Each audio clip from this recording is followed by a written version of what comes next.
Welcome to NSTV news. నేను సౌజన్య. ముందుగా ముఖ్యాంశాలు. నిర్మల్ జిల్లా కుబీర్ గ్రామంలో రైతు వేదికలో శుక్రవారం కళ్యాణ లక్ష్మి షాదీ ముబారక్ చెక్కుల పంపిణీ కార్యక్రమం జరిగింది. ముధోల్ ఎమ్మెల్యే రామారావు పటేల్ హాజరై 80 మంది లబ్ధిదారులకు చెక్కులను అందజేశారు. పేద కుటుంబాలలో ఆడబిడ్డల పెళ్లిలకు ఆర్థిక భారం తగ్గించడమే ప్రభుత్వ లక్ష్యమని, అర్హులైన ప్రతి ఒక్కరికి సంక్షేమ పథకాలు అందిస్తామని ఎమ్మెల్యే పేర్కొన్నారు.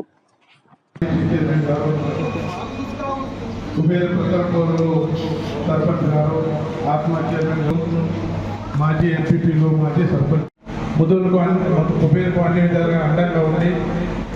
ముదూరు రైతు సోదరులకు మక్క కొనుగోలు అనుకోండి, జవార్ కొనుగోలు అనుకోండి, ప్రతి గింజ కొనడానికి మేము సిద్ధంగా ఉన్నాం. ప్రతి గింజ కూడా రైతులు దళాల వ్యవస్థకు మన అమ్ముకొని లాస్ చేసుకోకపోతే ఖచ్చితంగా ప్రతి గింజ కొట్టమని తెలియజేస్తూ ఈ అవకాశం ఇచ్చిన పెద్దలకు ధన్యవాదాలు.